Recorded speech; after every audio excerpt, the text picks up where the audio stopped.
It's your boy Joe, Be More Ravens Online, repping the Ravens Rain Gang right here, talking Baltimore Ravens sports. This is path to the draft and talking the NFL schedule today. So the draft is 8 days away or so.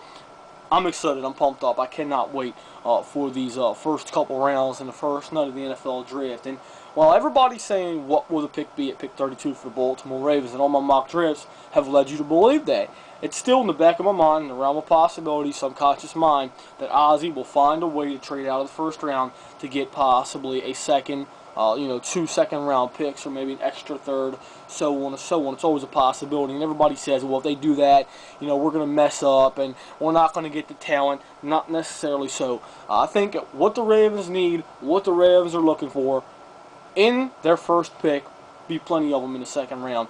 As you know, mock draft 1.0 for me, mock draft 2.0 for me, both came out recently. 3.0 will come out a day before the draft on April 24th. We put the Ravens on the clock for a final time. Both of those mock drafts, 1 and 2, both had the Baltimore Ravens at 32, picking a defender, picking a linebacker. In the first pick of the Baltimore Ravens draft. And you hear Manti Te'o and Kevin Minster a lot. That's just because, that's the specific area of need the Ravens want to target. They're both very good football players. Will they be available? I don't know. I don't see the Ravens, some people suggested going an extra mile to grab them, jumping up in the first round.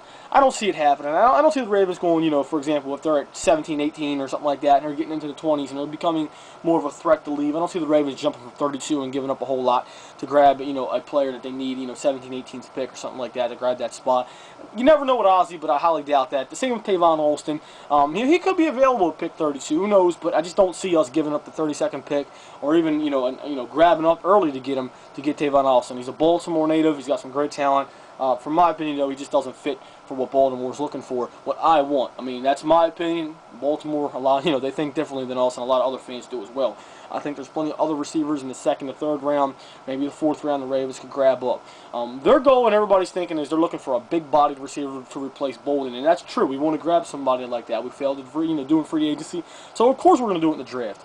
But I'm thinking Ravens might look, again, best player available, not necessarily the need, best player available at some other guys. Of course, in my mock draft, one had Marquise Goodwin, the Olympic speed runner, and my man Stephen Bailey with the amazing hands, who's a great end zone, red zone threat in mock draft 2.0, and they've varied from the second to third round.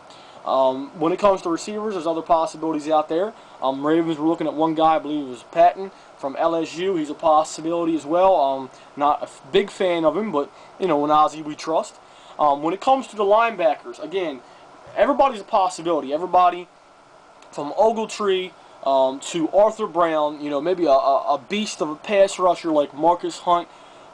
There's just plenty of them out there. Kasim Green, who I had to us taken in the first round in my mock draft 2.0. Arthur Brown's kind of Ogletree's kind of backup plan, if you want to call him that. Alex is another guy out there, Alex O. So there's a lot of guys Baltimore, when it comes to getting a pass rusher, the Baltimore might love, and everybody's saying to fill Ray Lewis's shoes, and that's the goal. But if you got an outside linebacker, Baltimore sort of settling, if you want to say it. More than likely we're looking for that inside linebacker. But if there's an outside linebacker Baltimore loves, who's got the speed, who can make this team even better when it comes to rushing the passer, you gotta imagine. You got Elvis Dumerville, Rolando McClain.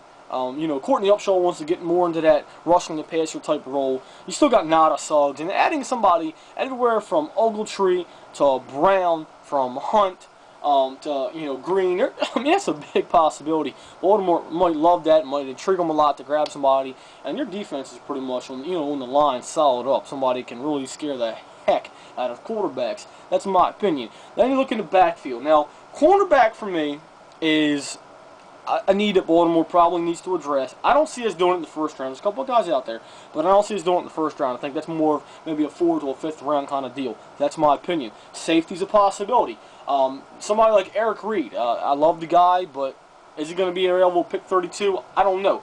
Baltimore seems to like him a lot, though. So maybe Ozzie does something there to try to grab, Eric Reed before he goes to the Patriots, which is, some people are predicting. Matt Elm is another guy, the free safety.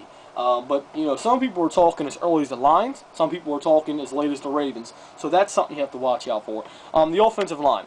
something Baltimore needs to address. Now, I was looking at somebody, Travis Frederick, a guy who is big, he's built up, he's bulky, and he can play that offensive line. He can play guard. You know, maybe put him in a center kind of role. I like him as the offensive lineman for Baltimore, but is Ravens going to do it in the first, second round? That's a possibility, but who knows? Not too excited about the offensive lineman this year's draft in the first, second round. We'll wait and see. Tight ends, Ravens, look at them as well. My man was Jordan Reed. Love him. I think he's more of an Aaron Hernandez type tight end, but we'll wait and see what Baltimore does about that. I wouldn't mind Ravens grabbing him up maybe second, third round. And of course, when it comes to safeties, Bakari Rambo. That is the safety that I want. I'd love to have Eric Reed. Matt Allen would be a great addition, but Bakari Rambo. This guy can play corner. This guy can play safety. This guy can blitz. This guy can go up and down the field on you and scare the hell out of the quarterback. Kind of, sort of reminds me of an Ed Reed. Ed Reed mixed with maybe a Bernard Pollin, or maybe a Troy Polamalu type player. So I really like him, and maybe Ravens take a look at him. But the idea and the possibilities are endless for the Ravens to just player available. That's what Ozzie Newsome. That's his philosophy. Now, if you're hoping for somebody because you're like, well, we need him, this is our biggest need, does not mean Ravens going to grab him up. They could think they can need an inside linebacker, but grab a cornerback. Best player available because they want to rebuild. That's what they want to do. They want to just keep building to this roster. And the possibilities are endless. So we'll talk more on the draft. Mock Draft 3.0 comes out April 24th, and a final path to the draft comes out again April 24th, day before the NFL draft on NFL Network. So excited about that. The schedule comes out 8 o'clock Thursday night. I am pumped up to see who we open up against. The possibilities I'm hearing, again, are endless. Who knows? I'm hoping the Broncos. I'd love to see a Ravens-Broncos rematch. First game of the year. Beat them at their home stadium. Beat them in the playoffs. Let's beat them for the first game of the year. Have Ellis Dumerville return in a Baltimore black and purple uniform. I think it'd be great to see. When it comes to primetime games, hoping for some more primetime games at home. Baltimore usually gets a couple, 3, 4, 5. But most of them are on the road. I'd like to see some M&T Bank Stadium games on the primetime screen. Of course, the Steelers. Hoping the Steelers. I'm hoping the Bengals. It's always some great matchup there. And again, the possibilities, maybe the Packers on primetime, Ravens-Packers, maybe Ravens-Vikings, something like that. Kind of exciting to see. We want to see the Texans on primetime. So predicting a couple things here that could go on with the Ravens schedule, and hoping we do close out with the Bengals, because it's always a hot contest no matter what the seeding is. It's always kind of down to the wire with the Cincinnati Bengals. That usually determines where Baltimore goes, whether it's the first seed, second seed, sixth seed. So win the division, wild card. So I love to see that Bengals game at the end of the year. But I'm thinking maybe 4 or 5 primetime games, couple at home, mixed with some big name teams. Baltimore can get in on that and have a good year with that. Bye week, I'm hoping for a week 8 bye, but we'll wait and see. So that comes out Thursday, and I will broadcast to that. But anyway, pretty much just getting ready for the draft, getting ready for the schedule.